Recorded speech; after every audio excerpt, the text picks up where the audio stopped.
Hey, and welcome to week, is it recording? Yeah, it's recording. 46 here on theReelDVDWatchers. On Wednesdays, as always, it's me, Tom. The movie that I have chosen to review today is something that when I first saw it, I really didn't know what to expect out of it because of what it was. It's from one of my favorite directors, and I was told it was really out there. Even with the way of violence, it was really out there. So, of course, I was looking forward to it because I'm a sick son of a bitch, and we all know that I love gore. So, without any further ado, the movie that I've chosen to review today is Takashi Miike's Imprint.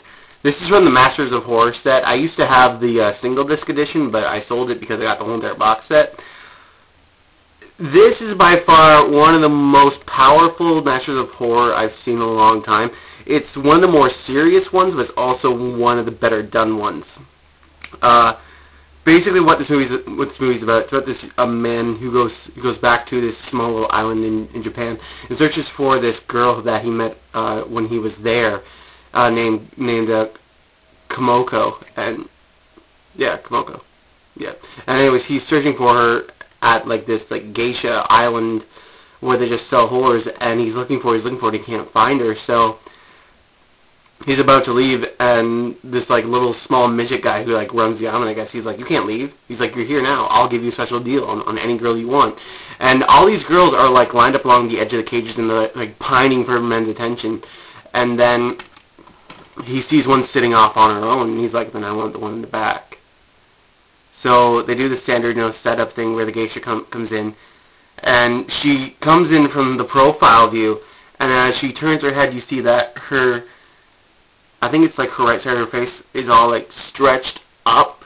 And she's got a half Joker thing going on, except it's not wavy like Joker splits. It's a straight slit, and she's doing her job, but she's also asking, what brings him here. And he says, "Oh, I'm searching for Komoko," and she goes, "Oh, well, Komoko's dead."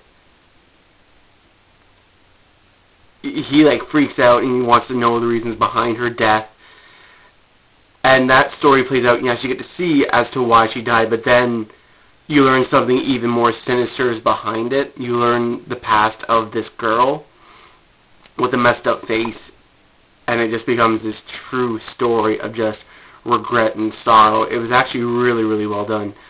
Let's talk about Masters of Horror for a bit. For those who don't know anything about Masters of Horror was a TV show that ran for 2 seasons, created by Miike Garris, sadly, but nonetheless, so it was an interesting take on horror. Just the stories could have been better. The prosthetics looked really good, and the prosthetics looked really good in this one. This one was also shot in Japan too. It was the first Masters of Horror to not be shot in Vancouver, Canada. But also, this is the only Masters of Horror to ever be banned from a cable telecast. And the reason why, there is this torture scene that is so grueling, it's so Miike-esque that it puts the end of Audition to shame almost when you really look at it. For those of you who've seen Audition, and I fucking love Audition, oh my god. But this actually puts Audition to shame in some ways. It's just really, really intense, and the fact that the person torturing Komoko, I'm not going to tell you why they're torturing her, but the woman torturing Komoko is actually the writer of the novel for Imprint, but the glee she gets on her face while she's doing it is probably the most unsettling thing about the whole movie. Let's talk about the acting. Billy Drago plays, I always forget what the guy's name is, but he plays the man searching for Komoko. Just, at times, his acting was all over the place. One time, he'd yell something that didn't need to be yelled, and then he'd go, soft and quiet for the next line. I really felt as if there was an interpreter between Miike and him, because there probably was, he wasn't getting things right, or just Miike just didn't care about Billy's performance, because everyone who was Asian, they knocked it out of the park. Who else was in this? Yoko Kodo. I hope that's the girl who played the girl with the messed up face, because she did an astonishing job. Just the brilliant work. She conveyed such softness and such vitality in her. It was truly astonishing. And I think her name is Miike. Yeah, Miike, who played Komoko. Oh my God, she was really good because Komoko is this woman who is so soft and just so trusting. She really has like a golden heart, and you see why she has a golden heart in this movie. It's a brilliant.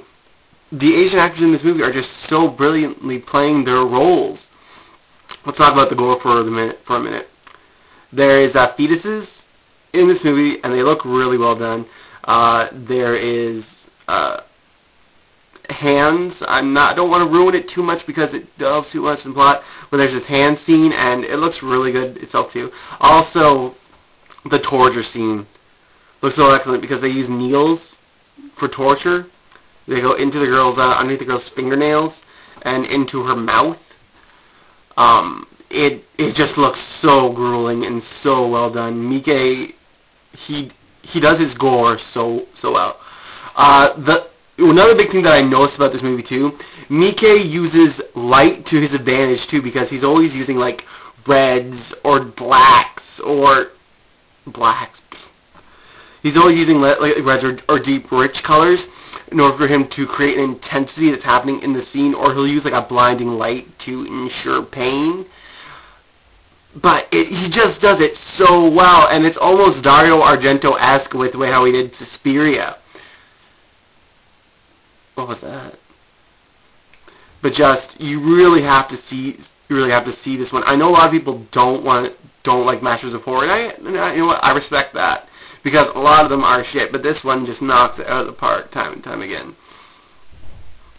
Miike's direction, he got what he wanted out of his Asian actors, which is totally fine. But just he really should have focused on Billy's performance because it was horrible. It was absolutely horrible.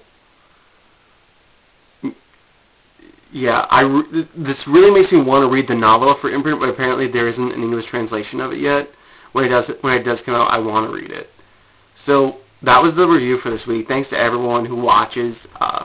If I had to give this a rating out of 10, it would definitely get a 7. It's better than average, but just there's still more that Miike could do. Also, I know Miike is capable of better things.